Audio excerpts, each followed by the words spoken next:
Hola, ¿qué tal? Bienvenidos a una nueva charla de sábado. Hoy estoy muy entusiasmada porque vamos a platicar con la autora de un libro que ya les recomendé aquí y que es La niña polaca de Mónica Rojas. Un libro que recupera una historia fascinante de refugiados polacos que llegaron a México durante la Segunda Guerra Mundial y fueron recibidas por nuestro gobierno y nuestros diplomáticos en ese momento en León, Guanajuato, en una hacienda, la hacienda de Santa Rosa.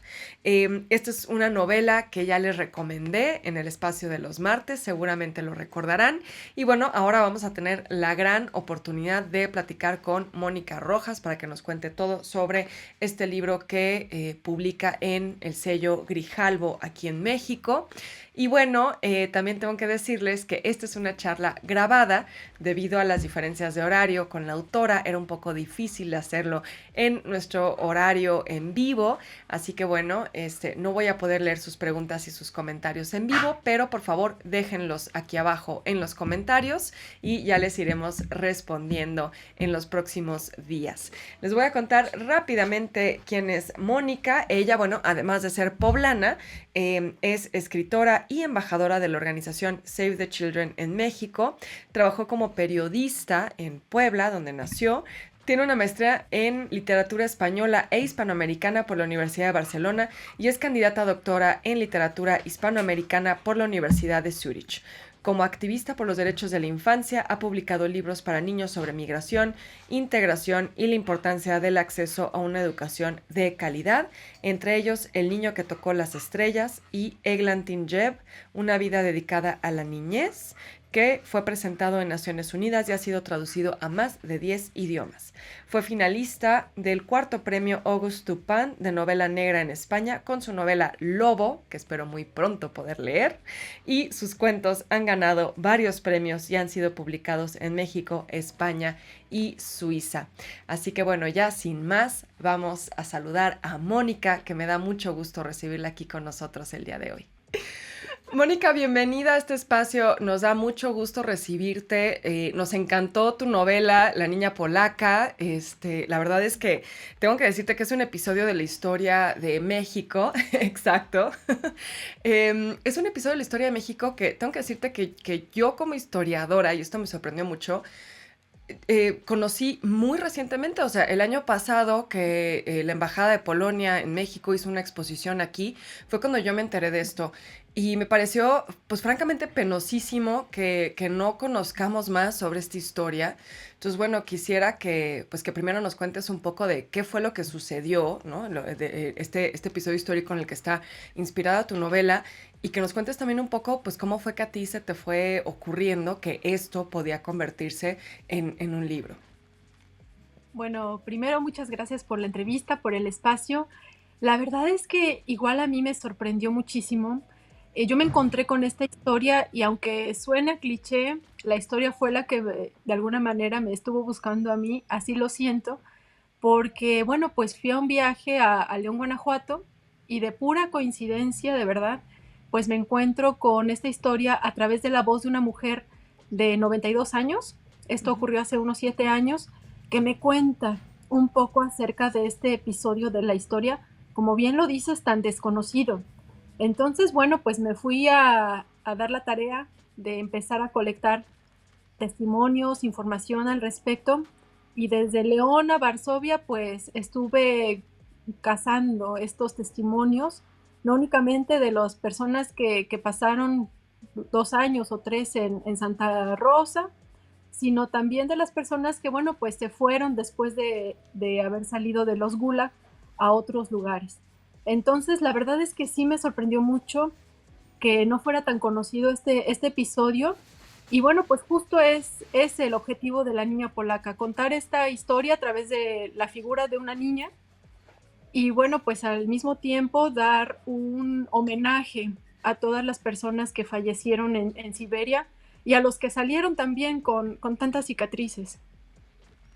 Sí, fíjate que yo, bueno, cuando recomendaba este libro en el espacio de recomendaciones, les contaba de, pues un poco algunas de las cifras, ¿no? De esta migración polaca.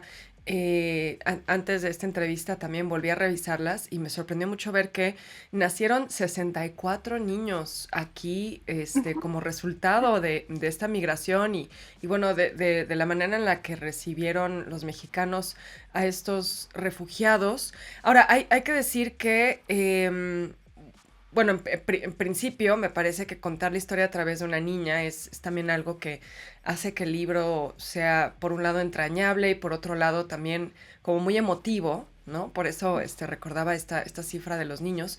Pero también por otro lado hay que decir que no fueron realmente las mejores condiciones para muchos de ellos, ¿no? Entonces también te quisiera preguntar cómo fue para ti irte encontrando como pues a través de los testimonios de estas personas que nos cuentas, pues con este episodio que sí, por un lado dices, bueno, México siempre nos da orgullo sabernos un país que abre las puertas a los refugiados, a los exiliados, pero por Ujú. otro lado también darte cuenta que pues la situación pudo haber sido mucho mejor y que la verdad no fueron como las condiciones ideales, ¿no? ¿Cómo fue para ti también conciliar con esa parte de la historia?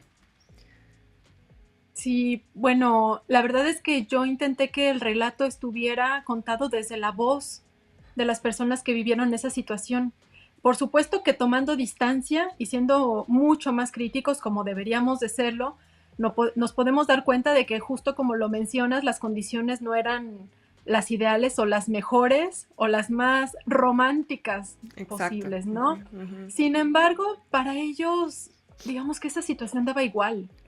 Venían de un gulag, venían de un éxodo terrible en donde, pues como lo cuenta la historia, nadie quería echarse la bolita de recibirlos porque nadie se quería meter en problemas con Stalin. Entonces, cuando llegan a México, pues encuentran un espacio, como dijera Elena Poniatowska, pues providencial, una oportunidad ya no para vivir, sino para sobrevivir. Ujú. Entonces, sí, por supuesto, las cuestiones diplomáticas, eh, Estados Unidos da dinero, pero dice, quédenselos por allá, ¿no? De lejitos.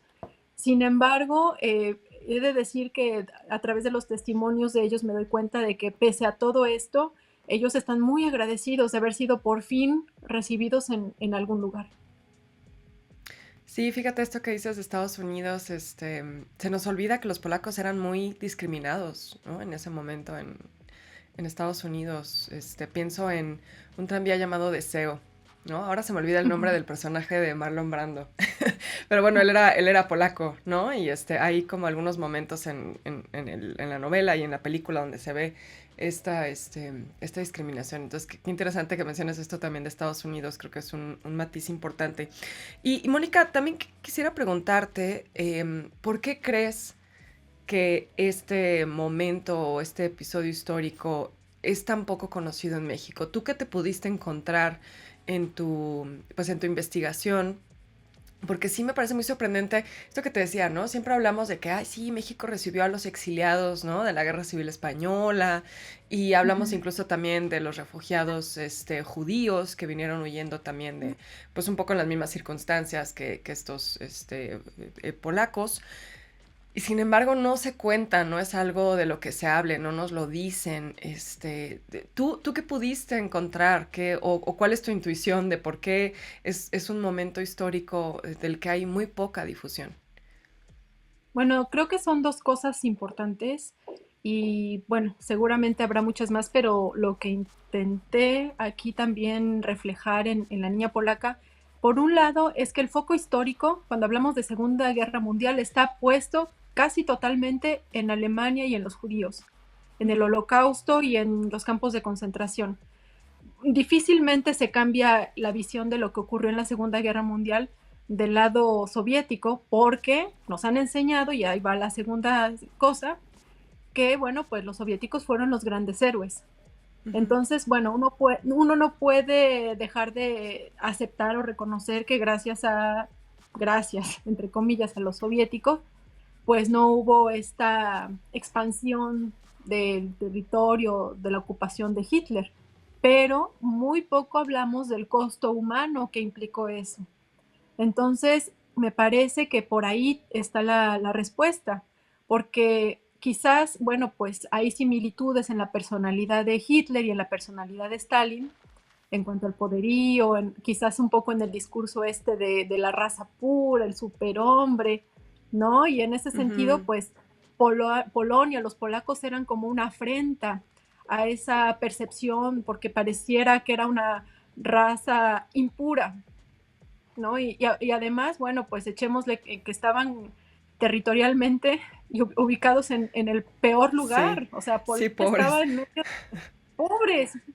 Entonces, yo creo que por ahí está la situación, en el foco histórico y en todo esto que al menos a mí, en mi educación, no sé cómo haya sido en tu caso, pero yo he compartido con muchos esta experiencia de Historia Universal 1 y 2, en Sí. donde siempre nos explican que los héroes fueron los soviéticos y cómo manchar la historia de él y la percepción del héroe. Entonces, claro, yo creo que a través de la niña polaca también podemos repensar y replantearnos muchos conceptos, como esta justificación del crimen y la masacre por un concepto tan ilusorio como es este de la raza, y también pues el replantearnos el concepto del héroe y del villano.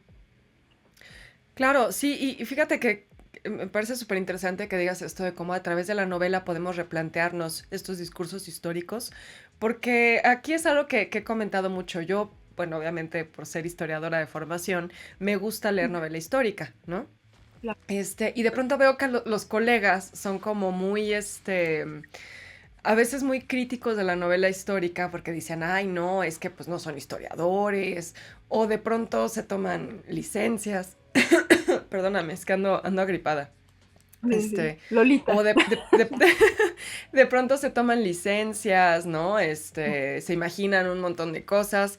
A mí eso me encanta porque creo que esa manera en la que los escritores como tú tienen esta capacidad de ficcionar algo que sabemos que está basado en hechos reales, creo que es maravilloso porque nos permite conectar con esa historia en otro nivel, ¿no? Y algo que yo estoy segura que va a lograr la niña polaca es que mucha gente empiece a preguntarse por qué fue lo que realmente sucedió. Y creo que la novela histórica también tiene esa maravilla de que te empieza a entrar el gusanito de querer saber más, ¿no? Te empieza a dar curiosidad, empiezas a buscar información por tu parte.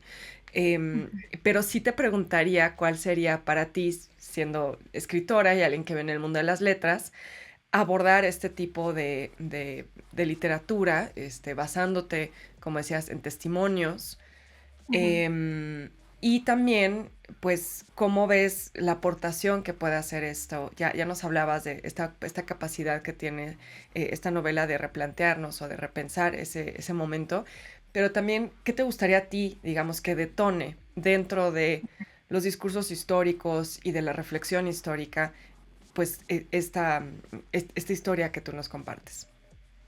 Bueno, la verdad es que sí fue complicado. Yo vengo del periodismo, nací en la cuna del periodismo, entonces por ahí la verdad es que me ayudó mucho Claro. hacer uso de los recursos del periodismo para colectar información, para jerarquizarla y también para confirmar y verificar los datos, porque claro, yo siempre voy a creer en las víctimas, sin embargo había episodios en donde, bueno, pues había ahí alguna diferencia de fechas, algo que se tenía que corroborar, entender un poco también que a través de la emoción, pues también se tiende a, no a mentir, pero sí a exaltar algunas emociones y sentimientos. Y ahí sí No, había no que es falso, tomar pero se exagera, distancia. citando a un Ajá, clásico sí, ya claro, mexicano. sí, exactamente.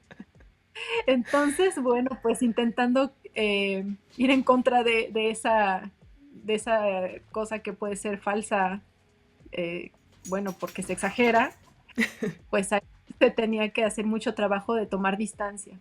Y yo he de decir que al principio de la investigación, yo tenía a mis sujetos de estudio, así les decía, uno, dos, tres, cuatro, y trataba yo como de mantenerme en la objetividad del periodista. Sin embargo, muy pronto me di cuenta que esa no iba a ser una buena posibilidad porque no puedo escribir sin sentir. Y entonces generé mucha conexión con las víctimas La verdad es que son personas que, vaya, por el solo hecho de haber vivido lo que vivieron, tienen otra visión del mundo, una visión que yo necesitaba a través de las páginas de la niña polaca compartir para darnos cuenta, pues, de que siempre va a haber esperanza.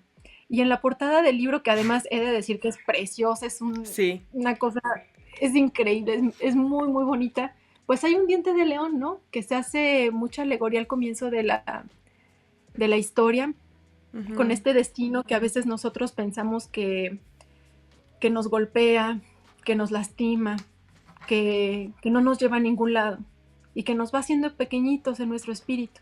Sí. Voy Y a nada entonces más quizás, mostrarla sí, nuevamente, ¿no? Para que tengan ahí la sí, referencia. la Este es verdad el es que diente de león. la diseñadora, me paro de pie. Bellísima la portada.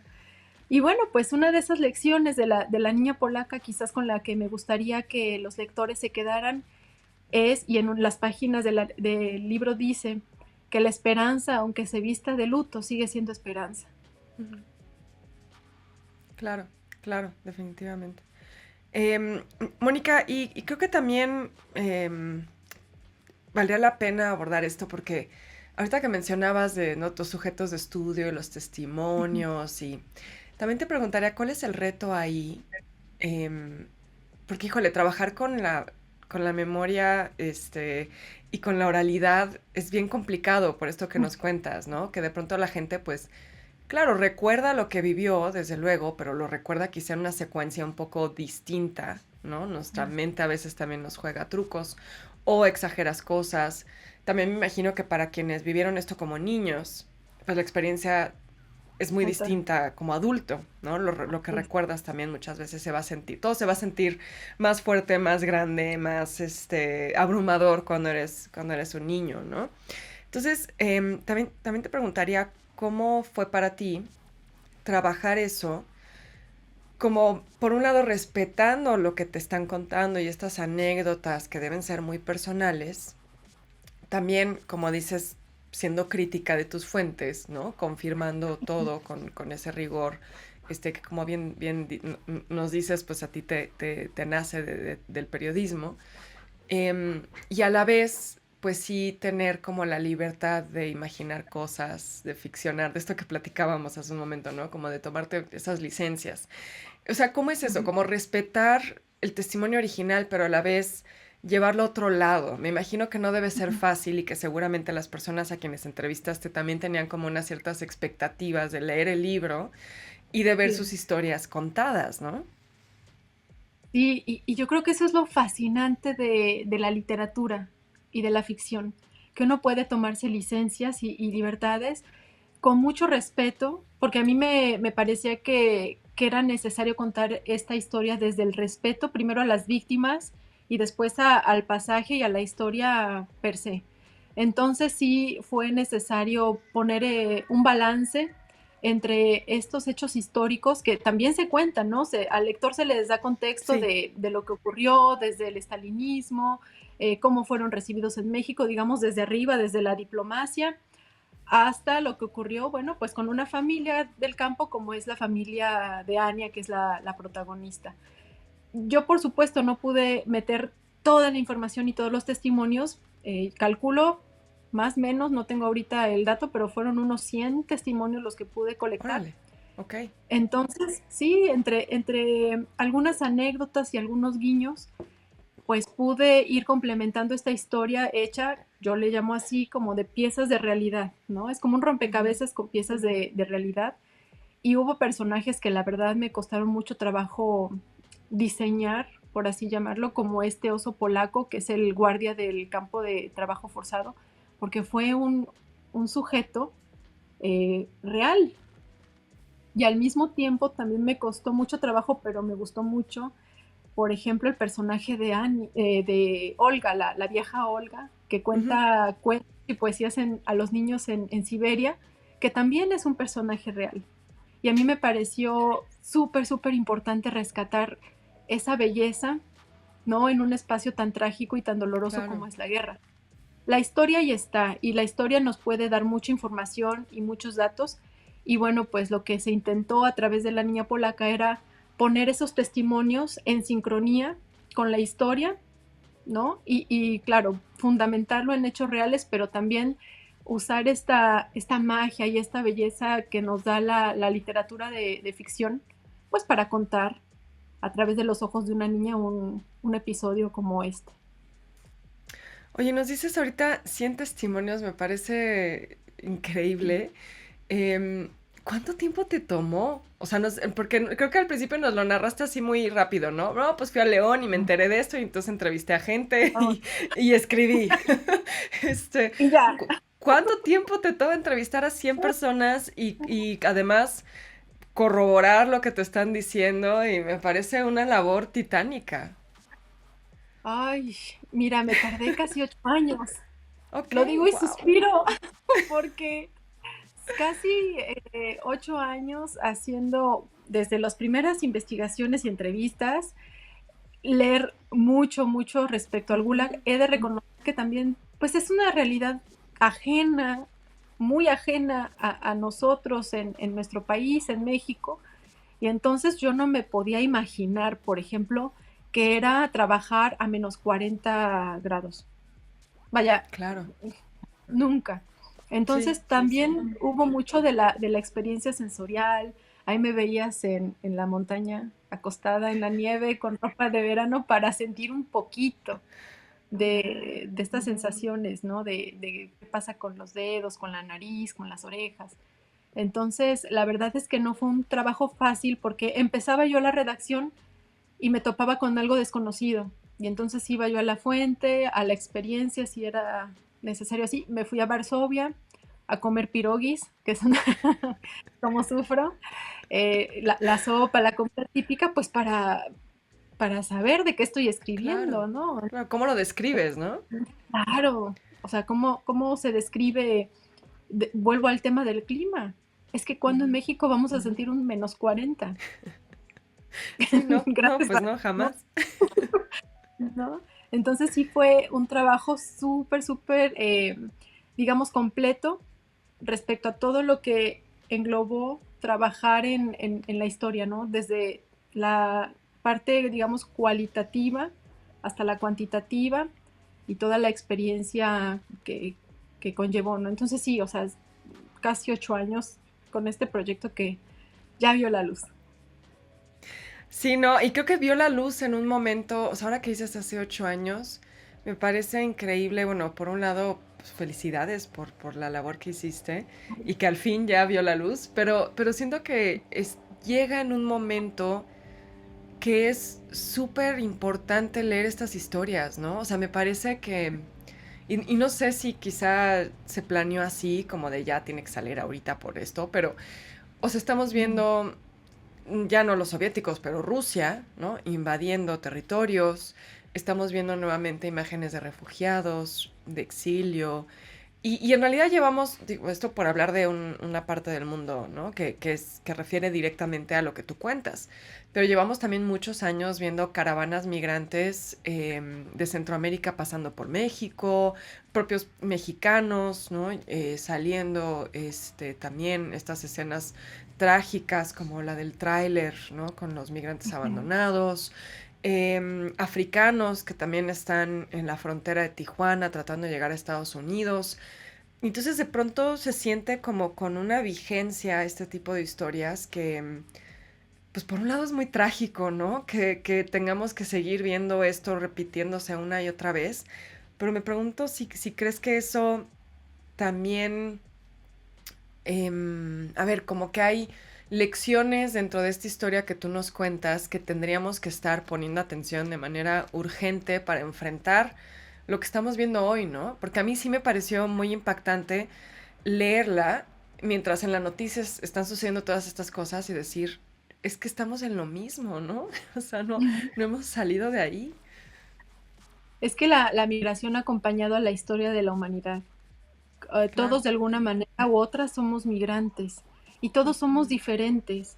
No en un sentido de raza, ¿no? Pero sí somos diferentes. Hay diferencias de color, hay diferencias de género, hay diferencias de religión y eso no es el problema es que representen manera en la que voy a ser discriminado por lo que creo, por lo que soy. Y eso Claro. acompañado a los discursos de poder desde hace siglos. Entonces, cuando nos encontramos con historias, pues sí, como la niña polaca, que cambian el foco de la historia, y nos damos cuenta de que no únicamente los alemanes discriminaron, y no únicamente ellos pensaban que eran superiores, sino que también del lado soviético ocurrió lo mismo. Cuando nos damos cuenta de que estos acompañamientos del discurso de poder, ¿no? Construidos Ujú. en la imaginación, porque ¿quién dijo que alguien por ser blanco es diferente a alguien de piel oscura? Claro, ¿En dónde está? Entonces, claro, todo esto claro. es sostenido por discursos religiosos, antropológicos y con fines políticos. Ujú. Si nosotros seguimos pensando como se nos dirige en estos discursos de poder, las cosas no van a cambiar. Pero si empezamos a ser un poco más críticos de las visiones históricas y también de la actualidad respecto a todo lo que está englobando la guerra, las migraciones, la discriminación, pues entonces quizás podríamos sí cambiar un poquito las cosas. Pero eso no va a ser de la noche a la mañana. Desafortunadamente hay un montón de intereses y un montón de manipulación. Entonces, bueno, pues creo que la literatura al final es un recurso para pues mostrar un poco de la memoria, que la memoria siempre es fragmentaria, la memoria nunca va a ser tal cual ocurrieron los hechos, y en eso, bueno, pues sí es cierto que hay algunas subjetividades alrededor Ujú. del discurso histórico, pero vale la pena replantearnos muchos de estos conceptos de los que hablábamos antes, sobre el poder, sobre el papel incluso de las mujeres dentro de estos espacios subordinados y el espacio también de estas masculinidades, pues construidas y deconstruidas. No sé ahora cuál es el concepto, pero vale la pena ponerlo sobre la mesa, porque fíjate, hay un personaje en esta historia, Jan, el hermano de Anya, que con todo y su miedo y su furia y sus dudas es lanzado o conducido al campo de batalla. Ujú. Yo platiqué con muchos personas, bueno, muchos hombres ya ancianos que estuvieron sobre todo en la batalla de Montecassino. Y ellos me decían, y se refleja en las cartas de Jan, sobre todas estas masculinidades y estos miedos que ellos tenían en esa época, pues de ser llevados al campo de batalla eh, y lo difícil que era decir que tenían miedo. Claro, claro, Siendo sí, sí, sí. jóvenes, siendo relativamente saludables, ¿cómo iban a decir que tenían miedo? Ujú. Entonces Jan pues es un tributo a esos muchachos que pues tuvieron que ir a luchar por un sinsentido de pronto, porque salen del Gulag y entonces se unen al ejército polaco que ahora va a luchar junto al ejército soviético. Claro. Cuando No, los, bueno, los imagínate eso, soviéticos ¿no? los llevaron Junto a al la Gulag. misma persona que te metió en un campo de trabajo forzado. Ujú, así fue. Qué locura, qué locura. Claro, y todos los sentimientos, pues que eso conlleva, ¿no? Ujú. Sí, ¿no? Y lo difícil que era, por supuesto, ser mujer. Una niña, a mí me interesaba que fuera una niña la que cuenta la historia en quien está puesto el foco de la historia, porque me parece que entre los grupos subordinados, pues la mujer y sobre todo la niña, pues termina siendo la más vulnerable de los vulnerables. Claro, Y eso se ve tanto en la familia como en el campo de trabajo forzado. claro. Entonces, hay muchas lecturas que se le pueden dar a la niña polaca. Oye, y ahora que nos hablabas, bueno, de estos personajes, sin hacer spoilers, ¿verdad? Pero para quienes todavía no la leen, pero nos hablabas de Jan, Olga, el oso, Anya. ¿Cuál fue para ti? Bueno, te haré una doble pregunta. ¿Cuál fue para ti el personaje que más te gustó o el que más disfrutaste escribir? ¿Y cuál fue el más difícil? Bueno, el que más disfruté fue Ceslau, el novio de Anya, Ujú. porque de él sí no había registro ni testimonio que me pudiera servir para ficcionarlo. Entonces me fui a la propia memoria, Y entonces pensé, a ver, ¿quién me habría gustado o cómo me habría gustado que fuera mi primer novio, mi primer amor? Entonces ahí está el resultado, ¿no? Un muchacho dulce, noble, maduro. No quería yo nada, ¿verdad? O sea, guapo. Y entonces él, bueno, pues de alguna manera es una construcción mucho más libre en ese sentido. Y bueno, pues viene pues del instinto, del gusto, de todo esto que, bueno, me tomé la libertad de hacer. Y el que más me costó trabajo fue la mamá de Anya, Mm, Alina, porque este discurso de la fe y este discurso en donde insiste e insiste en dar gracias, pues no era en aquel entonces válido para sus hijos, sobre todo ujú, para los muchachos. Y decían, bueno, ya, o sea, claro, cállate, ya es demasiado con que, ¿cómo vamos a dar gracias a Dios por estar en un gulag? claro.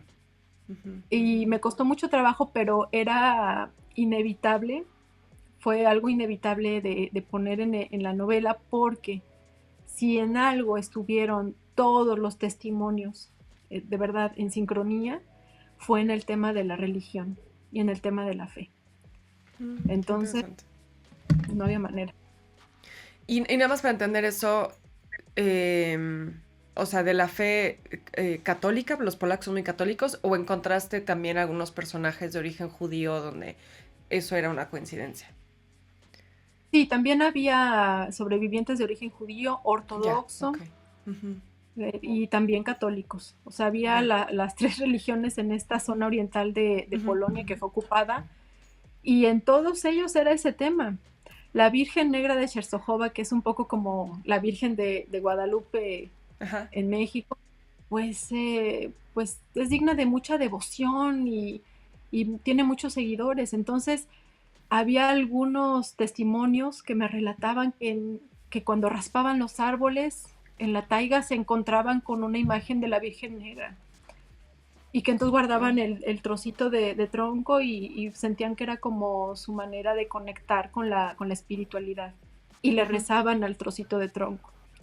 Entonces, yo puedo entender un poco esto porque pensando en El hombre en busca de sentido, en Víctor Frankl, pues nos encontramos también con esos discursos del lado de los campos de concentración, ¿no? En donde quien ujú, tenía más fe o quien pensaba más en que en el futuro podían salir de esa adversidad, pues tenían más probabilidades de salir. claro. Entonces, pues es Claro, sí, completamente comprensible. hasta un mecanismo de defensa, ¿no? En ese sentido. Es una manera de protegerte a ti mismo, ¿no? Sí. Emocionalmente, psicológicamente. Sí, sí, sí, claro, claro, se entiende. Mónica, y bueno, ya como para ir cerrando un poco la plática, me gustaría que nos cuentes dos cosas que están un poco relacionadas, ¿no? Es, por un lado, he leído que muchos de los polacos que pasaron por la Hacienda Santa Rosa se fueron de México. O sea, realmente hubo muy pocos que se quedaron. Entonces, bueno, no sé si nos puedas contar un poco de qué pudiste averiguar sobre, pues, finalmente ese otro éxodo que hubo después de haber sido recibidos aquí. Y por otro lado, entendiendo esto, ¿no? Que muchos se fueron, ¿crees que en León o en esa zona de Guanajuato quedó un legado polaco que quizá también habría que empezar a rescatar y difundir más? Bueno, ellos se fueron, hay que recordar que la mayoría de las personas que llegaron a León eran mujeres y niños. Ujú, Y eran mujeres y niños que no podían salir de este espacio, es decir, de alguna manera también estaban confinados porque no tenían la oportunidad de trabajar para mexicanos o con claro, mexicanos. Entonces claro. era como realmente una pequeña Polonia, estaba como una isla, estaba sostenida entre ellos, era autosustentable y no podían tener ningún contacto con el exterior. Entonces yo me imagino que ahí su experiencia de ellos pues tampoco habrá sido tan grata en ese sentido y Ujú, también me estaban esperando la manera de salir de ahí.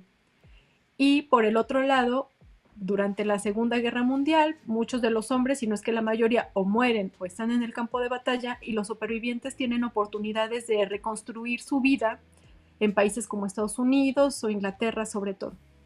Entonces las mujeres pues buscan a sus familiares y se dan cuenta, bueno, está en Inglaterra y se van para Inglaterra o están Claro, en Estados claro. Unidos y se van a buscarlos. Entonces yo creo que fue esa la razón.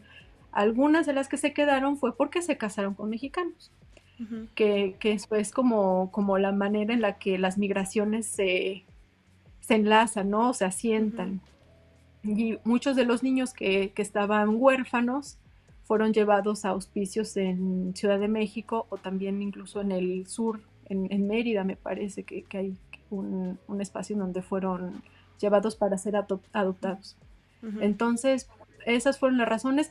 Sí hay un poco de la memoria de lo que ocurrió en León. Sí me encontré con gente que conocía la historia, pero de una manera muy superficial. Ah, Ya, sí, en la Segunda Guerra Mundial llegaron unos polacos. No saben por qué, no generalizo, hay gente que sí conoce muy bien la historia, pero ujú, parece que sí es necesario rescatar y sacar, desenterrar de la nieve estos fragmentos de la historia tan necesario de entender, sobre todo en estos tiempos, y sí, seguramente estaremos diciendo lo mismo en tiempos venideros, porque si algo tiene la niña polaca es que es una historia vigente, como lo comentábamos, y dolorosamente, pues necesaria de reflexionar para por lo menos intentarlo, ¿verdad? Que no se vuelva a claro, repetir. claro. Pues Mónica, no sabes cómo te agradezco esta charla, la he disfrutado muchísimo. Me da gusto que hayamos podido coincidir a pesar de las diferencias de horario y de latitudes. Pero pues bueno, de verdad una gozadera platicar contigo y una gozadera también leer La Niña Polaca. Se los recomiendo muchísimo a quienes estén viendo esta charla porque de verdad es una historia muy emotiva y como dices, una historia que hay que sacar del olvido. Gracias a ti, gracias por el espacio, por la charla. Yo también la pasé muy, muy bien. Y bueno, pues yo espero sus comentarios. Ya el libro ya no es mío, el libro ya es de todos ustedes. Y bueno, pues agradezco mucho que se tomen pues el tiempo, ¿verdad? Para leer lo que esta servidora ha escrito con mucha dedicación. Eso sí, ténganlo por seguro y con mucho cariño. Muchas gracias, Mónica. Nos vemos. Chao. Bye. Bueno, pues nos despedimos de Mónica y me despido también de ustedes. Muchas gracias por estar aquí, muchas gracias por ver esta charla. Dejen sus comentarios y sus preguntas. Ya les decía al principio, esta es una charla grabada, no pudimos leerlos en vivo, pero en los próximos días con mucho gusto les estaremos respondiendo. También denle like, suscríbanse, ya lo saben, pongan la campanita, todas esas cosas que siempre les pedimos aquí con pues mucho cariño en este canal de YouTube y lean La Niña Polaca, lo edita Penguin Random House en su sello Grijalbo, está disponible ya en todas las librerías, es una historia que no se pueden perder, es una historia entrañable, emotiva y bueno, de un episodio histórico que como ya estuvimos platicando con Mónica es muy importante que conozcamos. Yo los espero aquí el martes para seguir con las recomendaciones culturales y el jueves para echar chismecito, claro que sí. Nos vemos.